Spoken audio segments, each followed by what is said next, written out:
பிரைஸ்ல கர்த்தருக்கு ஸ்தோத்திரம் உண்டாவதாக. ரோமர் 10:6-7 பார்ப்போம். 10ஆம் அதிகாரம் 6ஆம் வசனம் 7ஆம் வசனம். விசுவாசத்தினாலாகும் நீதியானது கிறிஸ்துவை இறங்கி வர பண்ணும்படி பரலோகத்துக்கு ஏறுகிறவன் யார்? அல்லது கிறிஸ்துவை மரித்தோரிலிருந்து ஏறி வர பண்ணும்படி பாதாளத்துக்கு இறங்குகிறவன் யார் என்று என் உள்ளத்திலே சொல்லாதிருப்பாயாக என்று சொல்லுகிறதுமன்றி, இந்த வார்த்தை உனக்கு சமீபமாய் உன் வாயிலும் உன் இதயத்திலும் இருக்கிறது என்றும் சொல்லுகிறது. இந்த வார்த்தையை நாங்கள் பிரசங்கிக்கிற விசுவாசத்தின் வார்த்தையை பார்த்தீங்களா? அதாவது விசுவாசத்தினாக நீதியானது என்னதுன்னா, கிறிஸ்துவை இறங்கார் பண்ணும்படி பரலோகத்துக்கு ஏறினவன் யார்? கிறிஸ்துவை இறங்கி வர பண்ணும்படி பரலோகத்துக்கு ஏறினவன் யார்? இது நம்ம இந்த டாபிக் என்னத்துக்காக சொல்கிறோன்னா, நரகத்தை பார்த்தேன் அப்படின்னு சொல்கிறாங்க இல்லைங்களா. நான் நரகத்துக்கு போனேன், பரலோகத்துக்கு போனேன், பரலோகத்துலேருந்து நரகத்துக்கு போனேன், அங்கே எல்லாமே பார்த்தேன், நரகத்தில் இந்த மாதிரி எரிஞ்சு சொல்லிட்டு இருந்தாங்க. இந்த மாதிரிலாம் சொல்கிறவங்க இருக்கிறாங்க இல்லையா.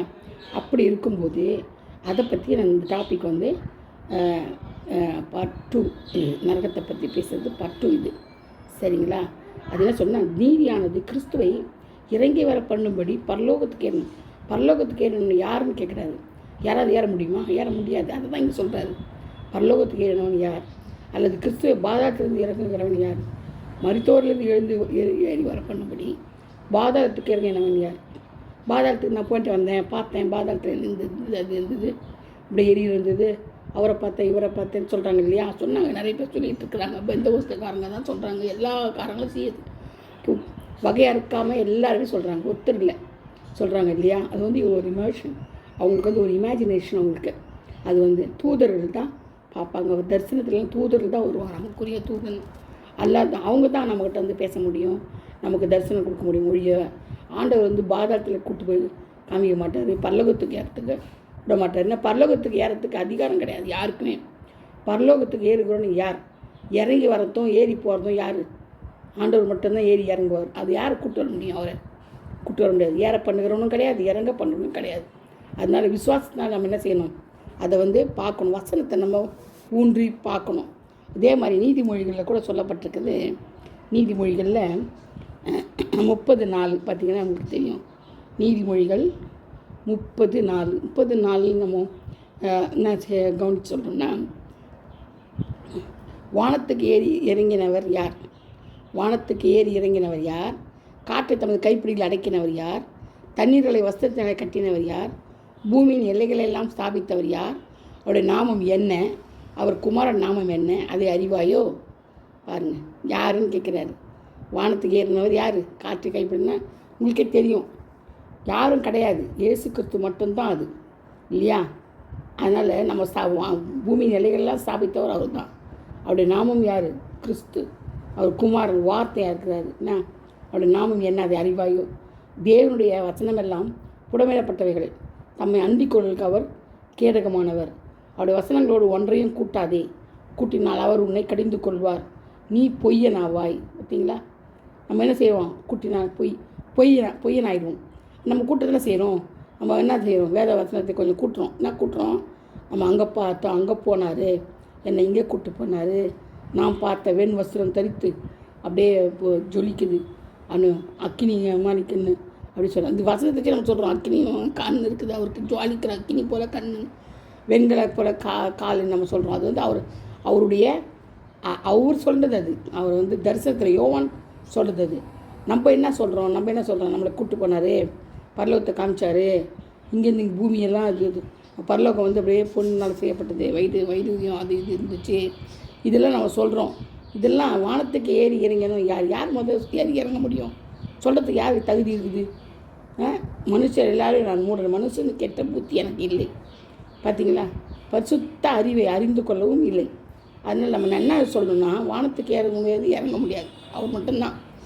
ஆனால் பொய்யா சொல்கிறாங்க. அது ஏன் பொய் சொல்கிறாங்க அப்படின்றது நரகம் அப்படி இருந்துச்சு, இப்படி இருந்துச்சு. நரகத்தை யாருமே போக முடியாது. ஒன்ஸ் போனது தான், இது விட்டது தான்.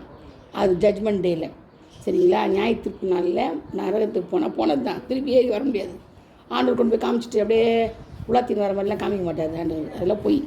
அதை தான் மாயையும் பொய் வசனப்பையும் எனக்கு தூரப்படுத்தும், தரித்திரத்தை ஐஸ்வர்யம் கூடாதுன்னு சொல்கிறார். அதே மாதிரி தான் அப்படி வசனோட ஒன்றையும் கூட்டாதே, கூட்டினா அவர் உன்னை கடிந்து கொள்வார். நீ பொய்யனாவாய். நம்ம பொய் தானே பேசுகிறோம். அதனால் ரொம்ப ஜாக்கிரதையாக இருக்கணும் நம்ம இல்லையா. நரகம் வந்து பார்த்தெல்லாம் போய் சொல்லக்கூடாது. நரகத்தை என்ன செய்ய முடியாது, யாராலையும் பார்க்கவும் முடியாது. அதே போல் அப்போஸ்தலர் 2:34 அப்போஸ்தலர் 2:34 பார்த்தோம்னா என்ன சொல்லப்பட்டிருக்குதுன்னா 2:34 தாவீது பரலோகத்துக்கு எழுந்து போகவில்லையே, நான் உடைய சத்துருக்களை ஒரு பாதபடி ஆக்கி போடும் வரைக்கும் நீர் வலது பார்த்து உட்காரும் என்று கர்த்தர் என் ஆண்டவருடன் சொன்னார் என்று அவனே சொல்லியிருக்கான். தாவீது பரலோகத்துக்கு எழுந்து போறியா, வேற யார் எழுந்து போக முடியுமா, யாராலையும் போக முடியாது. அதுதான் அதை தெரிஞ்சுக்கணும். பரலோகம் போயிட்டு வந்தேன்னு சொன்னாலும் நம்பாதீங்க, யாரை சொன்னாலும் நம்பாதீங்க. அவங்க வந்து பொய்யனாக தான் இருப்பாங்க. அதனால் தயவு செய்து பரலோகம் போனேன், அங்கே போனேன், இங்கே போனேன் இதெல்லாம் சொல்ல நம்பக்கூடாது. சரிங்களா. மத்தேயு 2:34 சொல்ல, மத்தேயு அப்போஸ்தலர் 2:34 சொல்லப்பட்டது. அதேமாதிரி மத்தேயு பாருங்கள், மத்தேயு 10:15 கூட சொல்லப்பட்டிருக்குது. என்ன சொல்லப்பட்டிருக்குது, மத்தேயு 10:15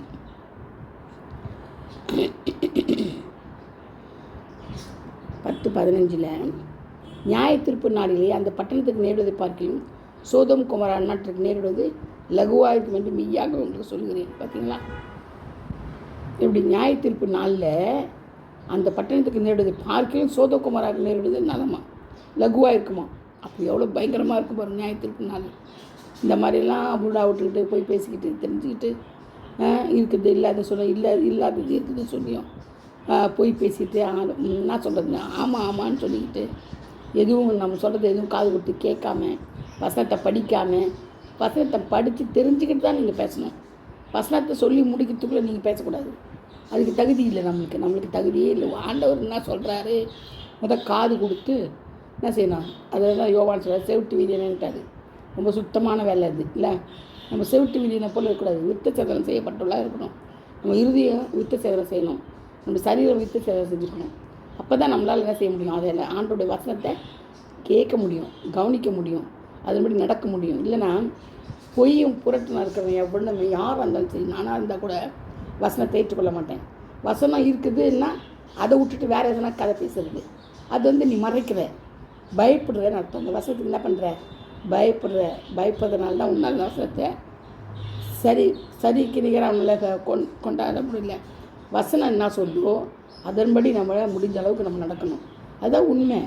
வசனத்தை போய் நம்ம வந்து அப்படி இல்லை இப்படி இல்லை அப்படின்னு சொல்கிறதுக்கு அங்கே ஆண்டவர் சொல்லவே இல்லை. நீ அப்படி சொல்லி இப்படி சொல்லவே இல்லை. ஒரே வார்த்தை தான், ஒரே வசனம் தான். வார்த்தையாக இருக்கிறாரு இயேசு கிறிஸ்து. எப்படி இருக்கிறாரு, வார்த்தையாக இருக்கிறாரு. இந்த வார்த்தை நான் வந்தது மனுஷரும் எடுத்து பூமியில் வந்தது. அந்த வார்த்தை யார், இயேசு கிறிஸ்து தான் வார்த்தை இல்லையா. அப்படி வார்த்தையாக இருக்கிறவர் பொய் சொல்லுவாரா, பொய் சொல்ல மாட்டார். அப்போ நம்ம என்ன செய்யணும், அந்த வார்த்தையை அபியாசப்படுத்தணும் வாழ்க்கையில். நான் முடியலப்பா, இந்த வார்த்தையை என்னால் ஜீர்ணிக்க முடியல, உங்கள் வார்த்தையை என்னால் ஏற்றுக்கொள்ள முடியல, வசனம் என்னை மேற்கொள்ள மாட்டேங்குது, எனக்கு அடங்க முடியல, எனக்கு கிருபைத்தாங்க, நான் வந்து அந்த வசனத்துக்கு கீழ்ப்படி எனக்கு கிருபைத்தாங்க, அந்த வசனத்துக்கு நான் கீழ்ப்படினப்பா அப்படின்னு சொல்ல செய்யணும், கீழ்ப்படுத்தணும். வசனத்துக்கு வார்த்தைக்கு கீழ்ப்படிஞ்சாதான் நம்மளுக்கு பரலோகம். நீ கீழ்ப்படியாமல் சாக்கு போக்கு சொல்லிக்கிட்டு அது இல்லை இப்படி இது இல்லை இப்படின்னு நீ கர்த்தருக்கே பாடம் போகிட்டு இருந்தீங்கன்னா அப்புறம் என்ன பண்ண முடியும், ஒன்றும் பண்ண முடியாது. நீ சடுதியில் நாசமாக தான் போவேன், வேறு வழி கிடையாது. நீ சடுதியில் எங்கே போகணும், பாதாளத்தில் தான் குழியில் தான் இறங்கணும். ஏன்னா ஆண்டவரே நீ இல்லைன்றி மறுதளிக்கிறியே. அவர் வார்த்தையை மறுதளிச்சேன்னா நீ ஆண்டவர் மறுதளிச்சாருன்னா எல்லாம் ஒன்று தான். ஆண்டவர் சொல்கிறாரு செய்யாதன்றாரு. ஏன் செஞ்சானே, அவன் செஞ்சானே, இவன் செஞ்சானே, இவன் பண்ணான், அந்த கதையெல்லாம் ஒன்றும் கேட்கல. உன்னைக்கிட்ட சொன்னால் நீ எது கீழ்ப்படி. மற்றவனை பற்றி அக்கறைப்படுறதுக்கு உனக்கு ஒன்று இங்கே நேரம் கொடுக்கல, காலம் கொடுக்கல, உங்கள் அதிகாரம் கொடுக்கவே இல்லை. அதனால் மற்ற நம்ம என்ன செய்யக்கூடாது, குற்ற வேலையை தீர்க்கக்கூடாது. நம்ம கண்ணிலுக்கு உத்தரத்தை முதல் பார்க்கணும். அப்போ தான் பிறர் கண்ணில் இருக்கிறது நம்ம பார்க்க முடியும், துருவை பார்க்க முடியும். நம்ம கண்ணில் ஒரே உத்தரம் நிற்கும், பெருசாக நிற்கும் தூண் மாதிரி. அவன் கண்ணில் வந்து துருவு தான் இருக்கும். அவனை பார்த்துட்டு இருக்குது, அவன் கண்ணில் பாரு, அவன் கண்ணை பாரு, உன் கண்ணை பாரு, முதல்ல உன் கண்ணை பாரு. ஒளி கொடுக்குற கண்ணாக இருக்குதான்னு பாரு. ஆண்டவரை நேசிக்கிற கண்ணா, சிற்சியை சகிக்கிற கண்ணா, ஆண்டவரை தூஷிக்கிறதா, எப்படி வாயின் வார்த்தையின்படி ஆக்கடவு இருந்தார், விசுவாசத்தின்படி ஆக்கடவு இருந்தார். என்ன செய்யணும், ரட்சிப்பை நீ ஏற்றுக்கொள்ளணும், ரட்சகரை ஏற்றுக்கொள்ளணும். அவர் தான் உனக்கு எல்லாமே. என்ன சொல்கிறார், ஆடுகளை ஓநாய்களுக்குள்ளே அனுப்புவது போல இதை நான் உங்களே அனுப்புகிறேன். ஆகையால் சர்ப்பங்களைப் போல வினா உள்ளவர்களாகும், புறாக்களைப் போல கபரற்றமாக இருங்கன்றார். மனுஷனை குறித்து எச்சரிக்கையாருங்க. என்ன சொல்லப்பட்டது பார்த்தீங்களா, இங்கே முதல் என்ன சொல்லியிருந்தாரு, ஒரு வசனங்களில் என்ன சொல்லியிருக்காரு, சுவாசமுள்ள மனுஷன் நம்பதை பார்க்கலும் கர்த்தர் பெரியப்படுத்துகிறார் அப்படின்னா, மனுஷனை நம்பாத, துரோகம் செய்வான் அப்படிலாம் சொல்லியிருக்கிறாரு. இங்கே பார்த்தீங்கன்னா 17 மத்தேயு 10:17 மனுஷரை குறித்து எச்சரிக்கையாக இருக்கணும். எப்படி இருக்கணுமா? எச்சரிக்கையாக இருக்கணுமா? அவ்வளோ பொல்லாத ஜனங்க, பொல்லாதவங்க என்ன செய்வாங்களாம், ஆலோசனை சங்கத்துக்கு ஒப்பு கொடுப்பாங்களாம், ஜப ஆலைகளை உங்களை அடிப்பாங்க, புறஜாருக்கு சாட்சியாக அதிபதிகளுக்கு முன்பு ராஜாக்களை கொண்டு போவாங்க அப்படிலாம் சொல்கிறார். ஏன்னா அப்போ மனுஷரை குறித்து எச்சரிக்கையார், சிங்கம் புலியை குறித்து எச்சரிக்கையாருன்னு சொல்லவே இல்லை ஆண்டவர். மனுஷரை குறித்து தான் பேசுகிறாரு, மனுஷன்கிட்ட குறித்து எச்சரிக்கையாக இருந்தார். அதனால் நம்ம மனுஷர்கள்கிட்ட ரொம்ப கேர்ஃபுல்லாக இருக்கணும்.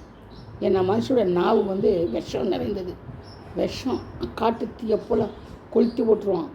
என்ன நம்ம ஆயுச சக்கரமே எங்கே இருக்குதுன்னா நாவில் தான் இருக்குது. ஆயுசு சக்கரத்தையே கொளுத்திடும் நாவு. அதனால் நாவை ரொம்ப அடக்கணும். நம்ம நிறைய மற்றவங்களை சபிக்கக்கூடாது, ஆசீர்வதிக்கணும். ஏன் சொல்கிறேன் அப்படின்னா, சபிக்கிறவளை ஆசீர்வதின்னு ஆண்டவர் சொல்கிறாரு. சபை ஒன்று ஆசீர்வதிக்கிறேன் அப்படி கிடையாது. நீ உள்ளான மனசில் என்ன வச்சுக்கிட்டு நீ வெளியே சொல்கிற, உள்ளான மனசில் கசப்பு வச்சுக்கிட்டு, கசப்பின் வேர் வச்சுக்கிட்டா நீ ஆசீர்வாதமாக போ அன்ற அது கிடையாது. அது ஆண்டது விரும்பவே இல்லை.